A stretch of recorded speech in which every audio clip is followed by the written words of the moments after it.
RTV9 Telugu news కి స్వాగతం. ముందుగా ముఖ్యాంశాలు.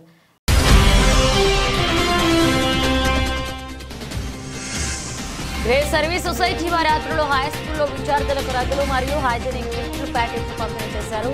వినపాక ఎమ్మెల్యే పాయల్ వెంకటేశ్వర్.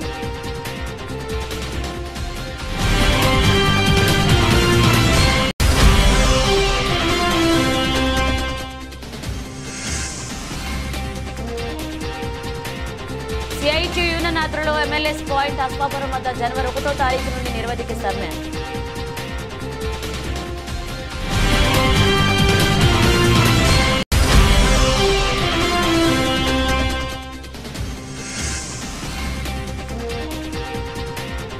సజ్జల కుటుంబంపై భూ కబ్జా ఆరోపణలు, విచారణకు పవన్ ఆదేశం.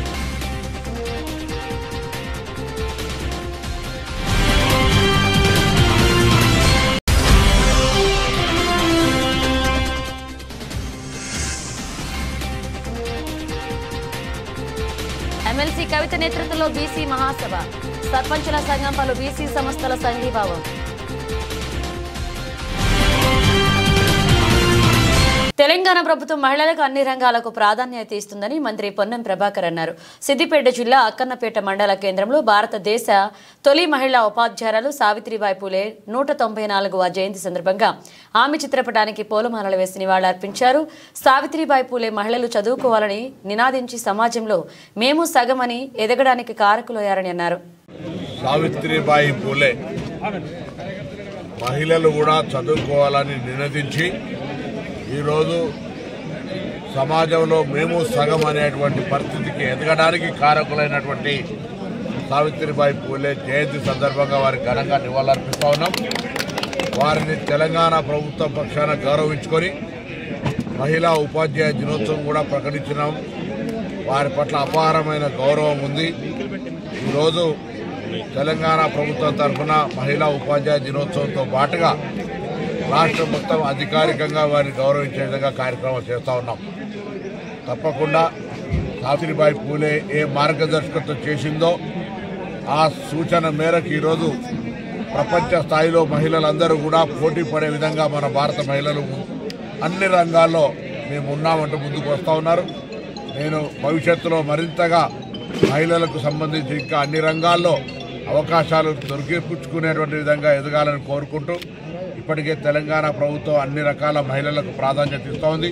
ఉచిత బస్సు మహిళలతో పాటుగా ఇందిరమ్మ ఇండ్లతో పాటుగా మహిళా సంఘాలందరినీ కూడా పటిష్టవంతం చేసి కోటీశ్వరులను చేయాలని విధంగా విద్యా వ్యవస్థలో వారికి అనేక రకాల వసతులు కలిగిస్తూ ప్రత్యేకంగా అనేకమైనటువంటి సౌకర్యాలు కలిగేసే ఈ సందర్భంలో ఆ మార్గదర్శకత్వం మహిళల గురించి ఆలోచించే విధంగా చదువుకునేటువంటి పోరాడి ఆనాడు నిషేధం ఉన్నటువంటి పరిస్థితుల్లో కూడా చదవాలని గట్టిగా మాట్లాడినటువంటి సావిత్రిబాయి పూలే గారి జయంతి సందర్భంగా వారికి ఘనంగా నివాళులర్పిస్తారు. రోడ్డు నిబంధనలు పాటిస్తూ ప్రతి ఒక్కరూ ద్విచక్ర వాహనదారులు హెల్మెట్ ధరించాలని సిద్దిపేట ఏసీపీ మధు తెలిపారు. జనవరి మాసాన్ని రోడ్డు భద్రతా మాసంగా ప్రకటించినట్లుగా తెలియజేశారు. రోడ్డు భద్రతా వారోత్సవాల్లో భాగంగా సిద్దిపేట పాత బస్టాండ్ వద్ద హెల్మెట్ పై అవగాహన బైక్ ర్యాలీని ఏసీపీ మధు జెండా ఊపి ప్రారంభించారు. అనంతరం ద్విచక్ర వాహనదారులకు సిద్దిపేట పోలీసులు పువ్విచ్చి హెల్మెట్ పై అవగాహన కల్పించారు. ఈ నెల అనంతరం రోడ్డు నిబంధనలు పాటించని వాహనదారులపై కేసులు నమోదు చేస్తామని ఏసీపీ హెచ్చరించారు. సిద్దిపేట జిల్లా ప్రజలకు నూతన సంవత్సర శుభాకాంక్షలు. తెలంగాణ రాష్ట్ర ప్రభుత్వం ఈ జనవరి నెల మొత్తంగా రోడ్ సేఫ్టీ మాసంగా ప్రకటించడం జరిగింది. ఈ సందర్భంగా ఈ నెల మొత్తం కూడా ప్రతిరోజు కూడా ఒక ప్రోగ్రాం చేయడం జరుగుతుంది. దానిలో భాగంగా ఈరోజు సిద్దిపేట ప్రజలకు జిల్లా ప్రజలకు హెల్మెట్ మీద అవగాహన కల్పించడానికి నిర్ణయించినది. అదేవిధంగా రేపు సీట్ బెల్ట్ మీద అవగాహన కల్పించడం జరుగుతుంది. ఈ విధంగా రోజుకొక ప్రోగ్రాము చేయటం జరుగుతుంది. కాబట్టి ప్రజలందరూ కూడా దీన్ని గమనించి సేఫ్టీ మాసోత్సవాన్ని గమనించి అందరూ కూడా దాన్ని పాటించవలసిందిగా కోరుతున్నాం. అదేవిధంగా అందరూ కూడా దాన్ని అలవాటుగా చేసుకొని ప్రయాణాన్ని కొనసాగించవలసిందిగా ఈ సందర్భంగా అందరినీ కోరుతున్నాను. ఈరోజు ఏం చేయటం లేదు, తర్వాత మేము అవగాహన కల్పించిన తర్వాత కేసులు బుక్ చేయడం జరుగుతుంది. తమ జీవనాధారమైన తాటి ఈతవనాన్ని సోలార్ ప్రాజెక్టు కోసం నేలమట్టం చేస్తున్నారు అంటూ పెద్దపల్లి జిల్లా కలెక్టరేట్ వద్ద పాలకుర్తి మండలం రానాపూర్, కన్నాల, లక్ష్మీపూర్ గ్రామాలకు చెందిన గౌడ సంఘాల నాయకులు ఆందోళన చేపట్టారు.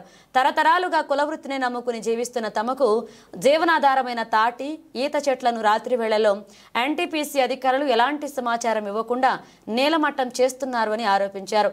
తమకు నష్టపరిహారం చెల్లించి బాధ్యులైన అధికారులపై చర్యలు తీసుకుని న్యాయం చేయాలని డిమాండ్ చేశారు. నా పేరు జాగిర్ అంజిగౌడ్, సర్వాయి పాపన్న మోకుదెబ్బ గౌడ సంక్షేమ సంఘం రాష్ట్ర అధ్యక్షుని వివరిస్తున్నాను. నేను ఈ క్రమం లోపల పెద్దపల్లి జిల్లా మన తెలంగాణకే ఆదర్శమైనటువంటి జిల్లా. ఇటువంటి జిల్లా లోపల ఇలా గౌరవ మంత్రివర్యులు చెప్పినా కూడా అధికారులు వాళ్ళ ఆదేశాలను బేఖాతరు చేస్తూ ఇలా గీతా కార్మికుల పొట్ట మీద కొట్టుకుంటూ దాదాపుగా 20-25 సంవత్సరాల నుంచి అదే ప్రాంతంలో ఏదైతే అంటే ఎన్టీపీసీకి వీళ్ళు భూములు ఇచ్చినప్పటికీ అప్పుడు ఏం చేస్తారంటే వీళ్ళు చెరువు నిర్మాణం కోసం మాత్రమే భూసేకరణ జరుగుతుంది, మీకు పర్యావరణానికి ఎట్లాంటి మేము ఆటంకం కలిగించామని చెప్పి అప్పుడున్న రానాపూర్ సంబంధించిన గ్రామస్తుల రైతుల దగ్గరికి వెళ్ళి భూసేకరణ అనేది చేయడం జరిగింది. తద్వారా అప్పటి నుంచి వాళ్ళు ఏం చేస్తున్నారంటే ఆ ప్రాంతంలో ఈత చెట్లు ప్రత్యక్షంగా ఇప్పుడు కూడా మనం ఆన్ ఫీల్డ్ చూస్తే క్షేత్రస్థాయిలో చూసినట్టయితే ఈ రోజు కూడా అదే గ్రామానికి సంబంధించినటువంటి గీతా కార్మికులు అక్కడ తాళ్ళు ఈదులు గీసుకుంటా వాళ్ళు జీవనోపాధి పొందడం జరుగుతుంది. మరి ఈ క్రమం లోపల జరిగినటువంటి ఒక దుర్మార్గమైన చర్య ఏంటంటే ఆ ప్రాంతానికి సంబంధం అంటే కొన్ని గ్రామాలు అక్కడికి వెళ్ళి. నా పేరు వడ్లకొండ రవీంద్ర గౌడ్, నేను ఎల్కల్పల్లి గ్రామం నుంచి వచ్చాను. నేను ఈరోజు వచ్చిన కారణం ఏంటంటే నేను గత 40 సంవత్సరాల నుంచి మా నాన్న ఈదులు గీస్తూ బతుకుతారు. ఎన్టీపీసీ ప్రభావిత గ్రామం అది ఎల్కల్పల్లి. ఎన్టీపీసీ ప్రభావిత గ్రామం అయిన రాణాపురం, కన్నాల వీళ్ళ గౌడ సంఘం పిలుపు మేరకు నేను ఈరోజు రావడం జరిగింది. మా వాళ్ళు ఏం చేశారంటే గత కొన్ని రోజులుగా అక్కడ జరుగుతున్న పరిణామాలు ఏంటంటే మేము ఇన్ని రోజులు నేను గీత వృత్తి మీద ఆధారపడి మా తాతలు గీత వృత్తే, మా నాన్న కూడా గీత వృత్తే, అందులో భాగంగా నేను చదువుకున్నప్పటికీ నేను ఎంఏ సోషియాలజీ పీజీ చేశాను. అయినా ఎలాంటి ఉద్యోగ అవకాశాలు లభించక నేను మా తండ్రి పిలుపు మేరకు బిడ్డ మనకు ఎలాంటి ఉద్యోగాలు దొరికాయి, ఈ ప్రభుత్వం కానీ ప్రభుత్వ నాయకులు మనకు ఉద్యోగాల అవకాశాలు కల్పించారు. మనకు ఏదైతే తరతరాల నుంచి వస్తున్న వృత్తి ఏదైతుందో నేను కూడా అదే వృత్తిని చూపిస్తాను, రారా నేర్చుకో అంటే నేను నేర్చుకున్నా. అలాంటి క్రమంలో గత 20 సంవత్సరాల నుంచి నేను ఉల్లి చేత బట్టి ఈదులు గీసుకుంటాను. అందులో నాకు తెలిసిన ఈదులు ఏంటంటే ఎన్టీపీసీ డ్యామ్ ఈదులే మాకు ఒక కన్న తల్లి లాంటివి అవి. అలాంటి క్రమంలో నేను అవే వచ్చే ఆ యొక్క ఆదాయాన్ని నా యొక్క కుటుంబాన్ని జీవనం పోషించుకోవడానికి దాన్ని ఆధారంగా చేసుకొని బతుకుతున్నాను. అయితే ఇలాంటి క్రమంలో ఎన్టీపీసీ యాజమాన్యం తన మొండి వైఖరితో ఏం చేసిందంటే లక్షల ఈతవనాన్ని ఒక నిర్దాక్షిణ్యంగా నేలమట్టం చేసింది. అలాంటి చేసి బూడిద చెరువులను సోలార్ ప్లాంట్ ఏర్పాటు చేసింది. ఇటు కాలుష్యాన్ని మాకు రజకులను అభివృద్ధి బాటలో పయనించేలాగా వారికి అండగా ఉంటానని ఆంధ్రప్రదేశ్ రజక సంక్షేమ మరియు అభివృద్ధి కార్పొరేషన్ చైర్పర్సన్ సి సావిత్రి తెలియజేశారు. గొల్లపూడి బీసీ భవన్లో గురువారం ఏర్పాటు చేసిన ఆంధ్రప్రదేశ్ రజక సంక్షేమ మరియు అభివృద్ధి కార్పొరేషన్ డైరెక్టర్స్ ప్రమాణ స్వీకార కార్యక్రమంలో చైర్పర్సన్ సి సావిత్రి మాట్లాడుతూ రజకులకు ఈరోజు శుభదినమని, దానికి కారణం ఎంపికైన 15 మంది డైరెక్టర్ల చేత చైర్పర్సన్గా నేను ప్రమాణ స్వీకారం చేయించటమే అన్నారు. ఇప్పటి వరకు ఏ ఒక్క కార్పొరేషన్ చైర్మన్ కూడా ఇలా ఎంపికైన డైరెక్టర్ల చేత ప్రమాణ స్వీకారం చేయించలేదన్నారు. మా అందరిపై ఎంతో గురుతరమైన బాధ్యత ఉందన్నారు. ప్రభుత్వం అందించే అన్ని సంక్షేమ అభివృద్ధి ఫలాలు రజకులకు అందించి వారికి సమాజంలో ఒక గుర్తింపు తీసుకొస్తామన్నారు. అంతేకాకుండా రజకుల సంక్షేమానికి ఉపాధికి సంబంధించిన జీవోలను ప్రభుత్వం అమలు చేసి వారికి వృత్తిపరంగా మరింత ప్రోత్సహించాలన్నారు. రాష్ట్రంలో ఉన్న అన్ని సంక్షేమ హాస్టల్స్లో బట్టలు ఉతికే పనిని రజకులకు అందించే విధంగా ప్రభుత్వం చర్యలు తీసుకోవాలని, దీనికోసం ఉన్న జీవోలను పటిష్టంగా అమలు చేయాలన్నారు. ప్రభుత్వం అందించే అన్ని అభివృద్ధి ఫలాలు రజకులకు చేరితే ఆ జాతి అభివృద్ధి బాటలో పయనిస్తుందన్నారు. రజకుల స్థలాల్లో లాండ్రీ షాపులు పెట్టేందుకు అవకాశం ఇవ్వాలని కోరుతున్నామన్నారు. రజకుల కులస్తులకు కూటమి సర్కారు ఎంతో ప్రాధాన్యత ఇస్తుందన్నారు. రజక కుల వృత్తులకు చెందిన పనిముట్లు వారికి అందించే విధంగా చర్యలు తీసుకోవాలన్నారు. చిట్ట చివరి రజక బిడ్డ వరకు ప్రభుత్వ సహాయం అందేలాగా చూస్తామన్నారు. తొలుత జ్యోతి ప్రజ్వలతో కార్యక్రమాన్ని ప్రారంభించిన అనంతరం చైర్పర్సన్ డైరెక్టర్ల చేత ప్రమాణ స్వీకారం చేయించారు. రాష్ట్రంలో అన్ని జిల్లాల నుండి రజక సంఘాల నాయకులు పెద్ద ఎత్తున పాల్గొన్నారు.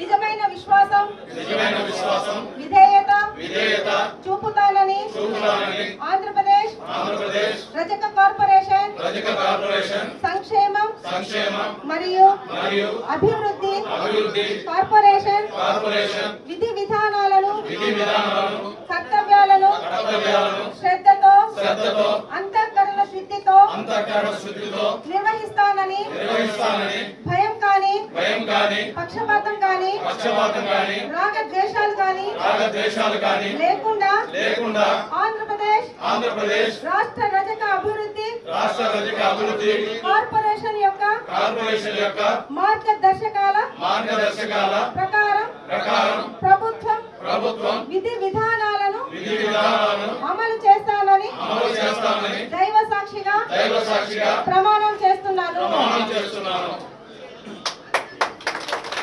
మీడియా మిత్రులందరికీ రజక కార్పొరేషన్ నుండి మా డైరెక్టర్స్ తరపు నుండి మా పెద్దల నుండి అందరికీ సహృదయంగా నమస్కరిస్తూ ఈరోజు మా కార్పొరేషన్ డైరెక్టర్స్ యొక్క ప్రమాణ స్వీకారానికి విచ్చేసిన మిత్రులందరికీ రజక సోదరులందరికీ బంధువులందరికీ ప్రత్యేక ధన్యవాదాలు తెలుపుతూ మా రజక జాతికి ఒక మంచి సుదినము అని ప్రముఖంగా మేము గట్టిగా నమ్ముతూ ఒక విషయాన్ని మీడియా పరంగా మేము వెల్లడించదలుచుకున్నాము. ఈరోజు మా బీసీ మినిస్టర్ సవితా మేడం గారు వస్తారు అనే ఆశతో ఉన్నాము. చివరి క్షణంలో రాలేకపోయారు. వారికి మేము మా రజక కమ్యూనిటీ రజక కార్పొరేషన్ నుండి కొన్ని వినతి పత్రాలు ఉన్నాయి. వాటిని మేము మేడం గారికి మెమరాండం ఇస్తూ కొన్ని సదుపాయాలు మాకు కావాలని కోరడం జరుగుతుంది. వారు మాకు మరీ టైం కేటాయిస్తాము అన్నారు. ఇప్పుడు రాలేకపోయినా ఈ మధ్య కాలంలో రాష్ట్ర కార్పొరేషన్ రజక కార్పొరేషన్ బాధ్యత తీసుకున్న తర్వాత మొదటగా ఆంధ్రప్రదేశ్లో రజక వెల్ఫేర్ కమిటీ ఏదైతే ఉందో అన్ని జిల్లాలలో మళ్ళీ పునః ప్రారంభం కావాలని GO 6ను ఇంప్లిమెంట్ చేయాలని ప్రిన్సిపల్ సెక్రటరీ గారికి అలాగే జిల్లా కలెక్టర్స్ గారికి మేము ఒక రిప్రజెంటేషన్ ఇచ్చాము. వారందరూ పెద్దలు సానుకూలంగా స్పందించి వాటి అమలు కోసము ప్రయత్నం చేశారు. ఇంప్లిమెంట్ చేస్తున్నారు. కొన్ని జిల్లాలలో వచ్చేసింది. మిగతా జిల్లాల్లో తొందరలో వెల్ఫేర్ కమిటీ ప్రారంభమవుతుంది. రెండవది GO నంబర్ 27 ఏదైతే గవర్నమెంట్ ఇన్స్టిట్యూషన్స్ ఉన్నాయో వాటన్నింటిలోన రజక సోదరులకు సోదరీమణులకు రావాల్సిన ఏదైతే ఉద్యోగాలు ఉన్నాయో అవి కేవలం రజకులకు మాత్రమే రావాలి అని మేము ఒక రిప్రజెంటేషన్ ఇచ్చాము. వాటికి కూడా ప్రభుత్వము చాలా సానుకూలంగా వ్యవహరిస్తూ GO 27 వీలైనంత తొందరలో ఇంప్లిమెంట్ చేయడానికి మాకు సదా మా కార్పొరేషన్ నుండి గవర్నమెంట్ కూటమి ప్రభుత్వము అండగా ఉంటుందని నమ్ముతూ అలాగే మరికొద్ది రోజుల్లో సభ్యత్వ నమోదు చారిత్రాత్మక మైలురాయిని చేరుకోబోతున్న నేపథ్యంలో 1 కోటి మంది కార్యకర్తలకు ప్రమాద బీమా కల్పించేలాగా పార్టీ జాతీయ ప్రధాన కార్యదర్శి నారా లోకేష్ ఇన్సూరెన్స్ కంపెనీతో అవగాహన ఒప్పందం కుదుర్చుకున్నారు. ఉండవల్లి నివాసంలో జరిగిన కార్యక్రమంలో ఈ మేరకు మంత్రి లోకేష్ యునైటెడ్ ఇండియా ఇన్సూరెన్స్ ప్రోగ్రాటిక్ ఇన్సూరెన్స్ బ్రోకింగ్ ప్రతినిధులు MOUపై సంతకాలు చేశారు. 1 కోటి మంది కార్యకర్తల కోసం ఒకేమారు ఇన్సూరెన్స్ సౌకర్యం కల్పించడం రాజకీయ పార్టీల చరిత్రలో ఇదే ప్రథమం. ఒప్పందం ప్రకారం జనవరి 1, 2025 నుంచి డిసెంబర్ 31, 2025 వరకు 1 కోటి మంది కార్యకర్తల బీమా కోసం తొలి విడతలో 42 కోట్ల రూపాయలు పార్టీ చెల్లించింది. వచ్చే ఏడాది కూడా దాదాపు ఇదే మొత్తంలో ప్రీమియం సొమ్మును పార్టీని చెల్లిస్తుంది. ఈ ఒప్పందం ప్రకారం కార్యకర్తలకు 5 లక్షల ప్రమాద బీమా లభిస్తుంది. కార్యకర్తల సంక్షేమ నిధి సారథిగా యువనేత నారా లోకేష్ బాధ్యతలు చేపట్టాక క్యాడర్ సంక్షేమం లక్ష్యంగా విప్లవాత్మక నిర్ణయాలు తీసుకున్నారు. వివిధ ప్రమాదాల్లో దెబ్బతిన్న కార్యకర్తలను ఆదుకునేందుకు కేంద్ర కార్యాలయంలో ప్రత్యేక సెల్ను ఏర్పాటు చేశారు. మృతి చెందిన కార్యకర్తల పిల్లల కోసం హైదరాబాద్తో పాటుగా కృష్ణా జిల్లా చల్లపల్లిలో NTR ట్రస్ట్ తరపున రెసిడెన్షియల్ స్కూల్స్ ఏర్పాటు చేసి ఉచితంగా విద్యను అందిస్తున్నారు. కుటుంబ సభ్యులు మాదిరి పార్టీ క్యాడర్ను కంటికి రెప్పలా కాపాడుకునేందుకు లోకేష్ చేస్తున్న కృషిపై కార్యకర్తలు హర్షాతిరేకాలు వ్యక్తమవుతున్నాయి. క్రీడారంగ అభివృద్ధికి సీఎం చంద్రబాబు అనేక చర్యలు తీసుకుంటున్నారని, ముఖ్యంగా క్రీడాకారులను ప్రోత్సహించే మంచి ఉద్దేశంతో దేశంలో ఎక్కడా లేని విధంగా అత్యుత్తమ క్రీడా పాలసీని కూటమి ప్రభుత్వం రాష్ట్రంలో అమలు చేస్తుంది అని గుడివాడ ఎమ్మెల్యే వెనిగండ్ల రాము అన్నారు. ఇటీవల మైలవరంలో జరిగిన కృష్ణా జిల్లా స్థాయి పవర్ లిఫ్టింగ్ పోటీల్లో పతకాలు గెలుచుకున్న లిఫ్టర్లను గురువారం ఉదయం ఏలూరు రోడ్లోని ఫిట్ జోన్ జిమ్ ఆవరణంలో ఎమ్మెల్యే వెనిగండ్ల రాము అభినందించారు. ఈ సందర్భంగా ఆయన పవర్ లిఫ్టింగ్ చేస్తూ క్రీడాకారులను ఉత్సాహపరిచారు. మాస్టర్స్, సబ్ జూనియర్స్, జూనియర్స్ విభాగాల్లో వివిధ కేటగిరీలో నిర్వహించిన జిల్లా స్థాయి పోటీల్లో పాల్గొన్న ఫిట్ జోన్ జిమ్ లిఫ్టర్లు 6 బంగారు పతకాలు, 4 రజత పతకాలు, 2 కాంస్య పతకాలు గెలుచుకున్నట్లుగా కోచ్ మహమ్మద్ సైదా తెలిపారు. తమను ప్రోత్సహిస్తున్న ఎమ్మెల్యే రాముకు ఆయన ధన్యవాదాలు తెలిపారు. ఈ కార్యక్రమంలో ప్రముఖ వైద్యుడు డాక్టర్ మాగంటి శ్రీనివాస్, టీడీపీ నాయకులు Gokavarapu Sunil Mohammed, Rafi, fit zone gym సభ్యులు జాడి బాడీ బిల్డింగ్ అలాగే పవర్ లిఫ్టింగ్, వెయిట్ లిఫ్టింగ్ క్రీడాకారులు పాల్గొన్నారు. ఇటీవల జరిగిన Krishna district power lifting association వారి పోటీల్లో ఈ ఫిట్ జోన్ నుంచి అనేక మంది పాల్గొన్నారు. వీళ్ళందరూ ఆల్మోస్ట్ గోల్డ్ మెడల్స్ చాలా మందికి వచ్చినాయి. అన్ని విభాగాల్లోనూ, especially squat, bench press, dead lift ఈ 3 విభాగాల్లోనూ బెంచ్ ప్రెస్లో ఎక్కువ మందికి వచ్చినాయి. అలాగే స్క్వాట్, మిగతా 3 ఓవరాల్ కూడా చాలా మంది గోల్డ్ మెడల్స్ రావడం నిజంగా ఆనందదాయకం. ఫిట్నెస్ అనేది మంత్రం. బేసికల్లీ ఫిట్నెస్ అనేది స్పోర్ట్స్ ద్వారాను, ఇలాగే మనకు వెయిట్ లిఫ్టింగ్ అయినా కానీ ఏదైనా కానీ ఫ్రీ వెయిట్స్ అనేది ఎప్పుడైనా కానీ ఆరోగ్యానికి మంచిది. ఫ్రీ వెయిట్స్ నాకు అత్యంత ఇష్టమైన ఎక్సర్సైజెస్ బేసిక్గా. సో అందరూ అది మన చంద్రబాబు గారి ప్రభుత్వం కూడా, మన కూటమి ప్రభుత్వం ఈసారి మనకి స్పోర్ట్స్కి స్పెషల్ ఇంట్రెస్ట్ చూపిస్తూ ఉంది. ప్రతి చోట అన్ని చోట్ల ఇప్పటికే ఆటల పోటీలు అన్ని చోట్ల పెడతా ఉన్నాం. మనం కూడా రాష్ట్రంలో ప్రతిభ చూపించే వాళ్ళందరినీ వెలుగు తీసుకునే క్రమంలో మనందరం కూడా మీరందరూ కూడా కలిసి రావడం చాలా సంతోషంగా ఉంది. మరిన్ని పథకాలు ఇలాగే సాధించండి. అలాగే స్పోర్ట్స్ని ఒక ఇంట్రెస్ట్గా తీసుకుని ఎప్పుడైనా కానీ రన్ చేసుకుంటే మనకు కూడా మన ప్రభుత్వానికి కూడా చాలా మంచి పేర్లు వస్తాయని చెప్పేసి, అంతేకాకుండా 5% రిజర్వేషన్ కూడా కల్పించే అవకాశం ఉంది, కల్పిస్తున్నాం. కాబట్టి మన ప్రభుత్వంలో అందరూ స్పోర్ట్స్ని కూడా ఇంట్రెస్ట్లో చూపించండి. చదువులతో పాటు స్పోర్ట్స్ కూడా మంచిది. వ్యక్తిత్వ వికాసానికి ఎప్పుడైనా కానీ స్పోర్ట్స్ బాగా హెల్ప్ చేస్తాయి. చదువుకుంటే ఎంత జ్ఞానం వస్తుందో మనకి సహజంగా మనిషిగా మనం ఎదగడానికి కూడా స్పోర్ట్స్ చాలా దోహదపడుతుందని చెప్పేసి అందరికీ సెలవు తీసుకున్నాను. మరొకసారి ఫిట్ జోన్ వారందరికీ కంగ్రాచులేషన్స్ చెప్తాను. పవర్ లిఫ్టింగ్ కూడా జాబ్స్ ఉన్నాయి సార్. రైల్వే జాబ్స్ చేస్తే రైల్వే జాబ్స్ పోర్టల్లో జాబ్స్ వస్తాయి. రైల్వే జాబ్స్ వస్తాయి. Thank you.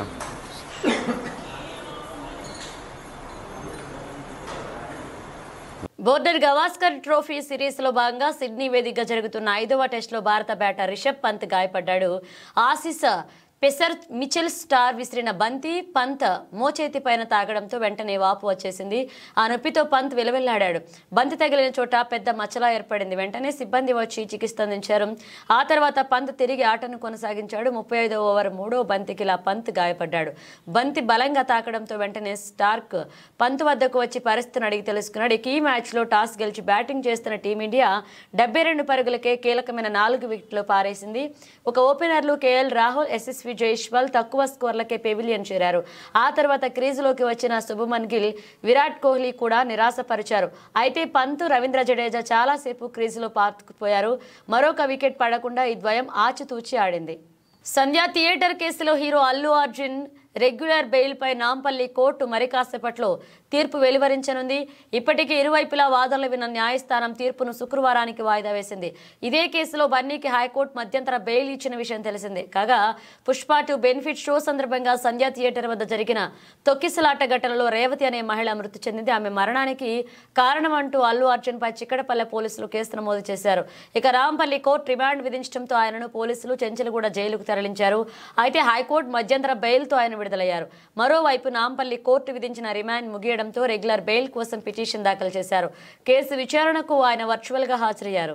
భారతీయ స్టాక్ మార్కెట్ల చరిత్రలోనే అతిపెద్ద పబ్లిక్ ఇష్యూ రాబోతుంది. ముఖేష్ అంబానీ సారథ్యంలోని దేశీయ టెలికాం రంగ దిగ్గజం రిలయన్స్ జియో ఏకంగా 35,040 కోట్ల ఐపోపీకి వస్తున్నట్లుగా తెలుస్తుంది. అధినేత అంబానీ ఈ ప్రక్రియకు గ్రీన్ సిగ్నల్ ఇచ్చినట్లుగా సమాచారం. దీంతో ఇప్పటిదాకా హ్యుందాయ్ పేరిట ఉన్న భారీ ఐపీఓ 27,870 కోట్ల రికార్డు త్వరలోనే కనుమరుగయ్యేటట్లుగా గత ఏడాది అక్టోబర్లో వచ్చిన హ్యుందాయ్ పబ్లిక్ ఇష్యూనే ప్రస్తుతం దేశంలో వచ్చిన ఇనీషియల్ పబ్లిక్ ఆఫర్లలో అతిపెద్దదిగా ఉంది. ఈ ఏడాది జూలై, డిసెంబర్లో జియో ఐపీఓ రావచ్చన్న అంచనాలు ఉన్నాయి. ఇక సంస్థ విలువ 10 లక్షల కోట్ల పైనే $120 బిలియన్ ఉంటుందని లెక్కిస్తున్నారు. అమ్మకాన్ని ప్రస్తుత షేర్లు, కొత్త షేర్లు 2 పెట్టవచ్చని సమాచారం. ప్రధాన ఇన్వెస్టర్ల కోసం ఇప్పటికే ప్రీ ఐపీఓ ప్లేస్మెంట్ కోసం చర్చలు కూడా మొదలయ్యాయి. కాగా నిరుడు జూలైలో గ్లోబల్ ఇన్వెస్ట్మెంట్ బ్యాంకింగ్ సంస్థ జెఫ్రీస్ ఈ ఏడాది $112 బిలియన్ విలువతో రిలయన్స్ జియో ఐపీఓ వస్తుందంటూ చెప్పిన సంగతి ఇదిలా ఉంటే గడిచిన 10 ఏళ్లలో తొలిసారి గత ఏడాది రిలయన్స్ ఇండస్ట్రీస్ లిమిటెడ్ షేర్లు మదుపరులకు నష్టాలను మిగిల్చాయి.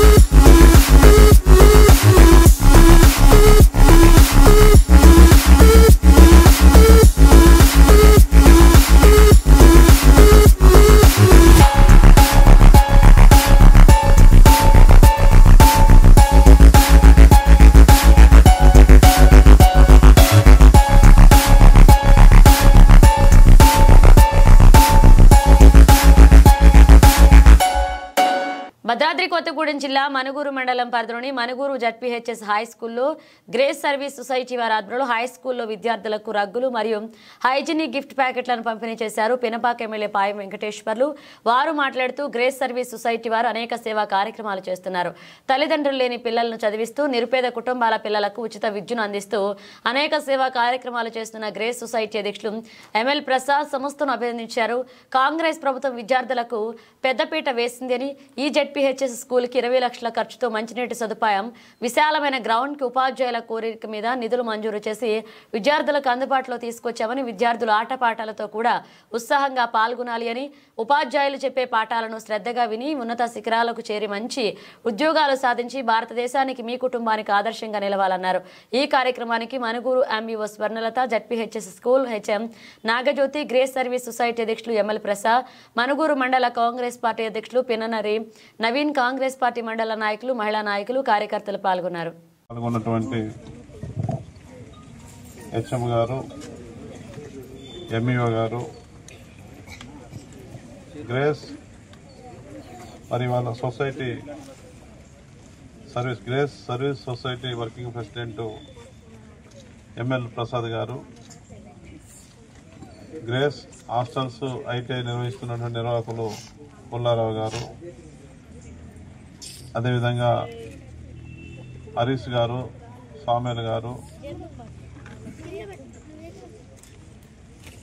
నాతో పాటు విచ్చేసినటువంటి కాంగ్రెస్ పార్టీ మండల అధ్యక్షులు నవీన్ గారు, ముఖ్య నాయకులు, కార్యకర్తలు, ఉపాధ్యాయులు, విద్యార్థులు అందరికీ ముందుగా 2025 కొత్త సంవత్సరం శుభాకాంక్షలు తెలియజేస్తా ఉన్నాను.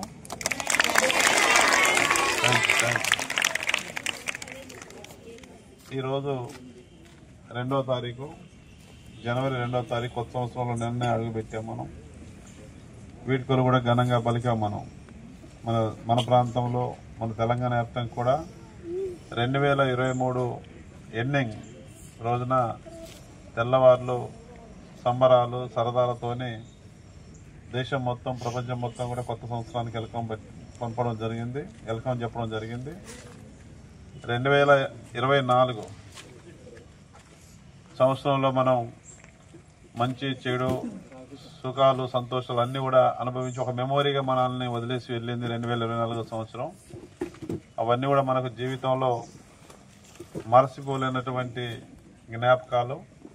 ఈ కొత్త సంవత్సరంలో కూడా మనందరికీ, ప్రజలందరికీ మంచి జరగాలని, సుఖ సంతోషాలు దేవుడు ప్రసాదించాలని.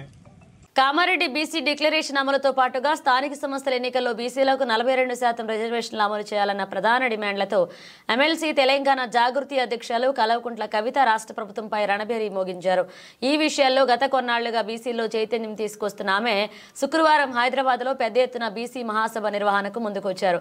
ప్రముఖ సంఘ సంస్కర్త సావిత్రిబాయి పూలే జయంతిని పురస్కరించుకుని ఇందిరాపారు వద్ద ఈ బీసీ మహాసభ నిర్వహించనున్నారు.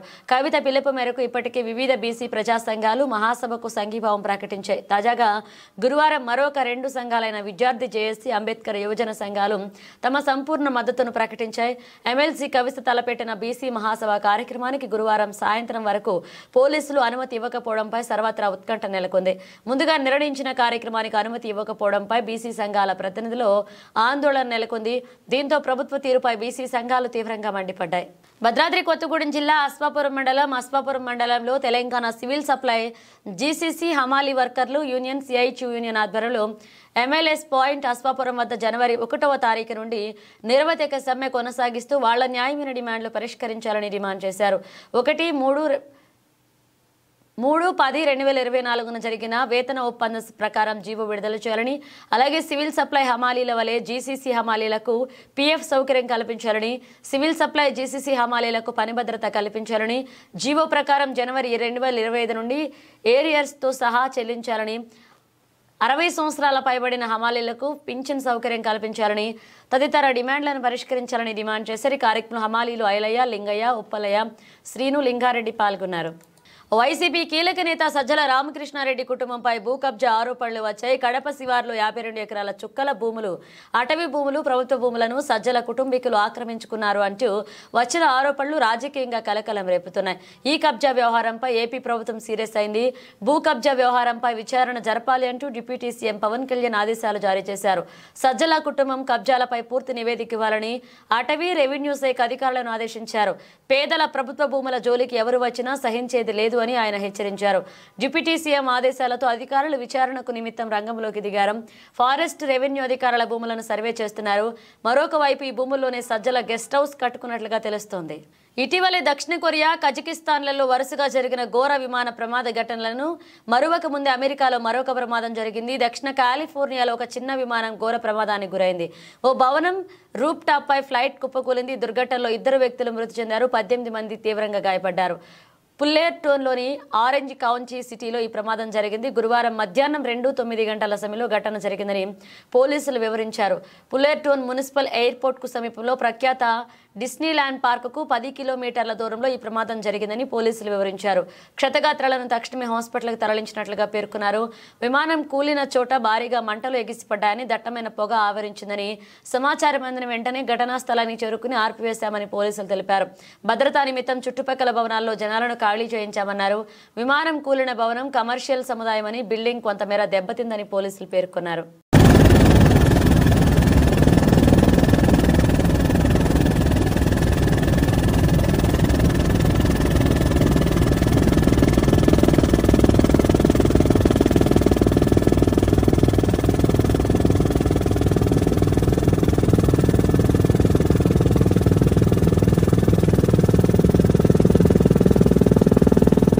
బులెటిన్ ముగించే ముందు హెడ్లైన్స్ మరోసారి.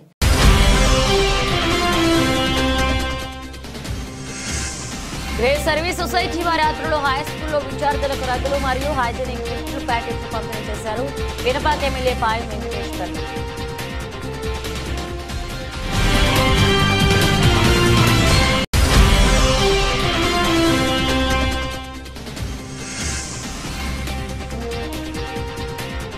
సిఐటియు యూనియన్ ఆధ్వర్యంలో ఎంఎల్ఎస్ పాయింట్ అస్ఫాపురం వద్ద జనవరి 1వ తారీఖు నుండి నిరవధిక సమ్మె.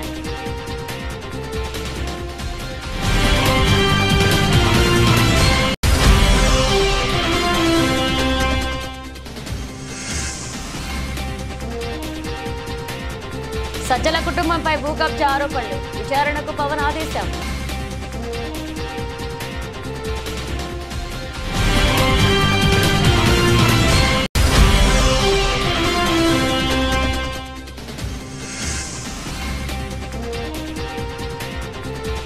ఎమ్మెల్సీ కవిత నేతృత్వంలో బీసీ మహాసభ, సర్పంచుల సంఘం, పలు బీసీ సంస్థల సంఘీభావం.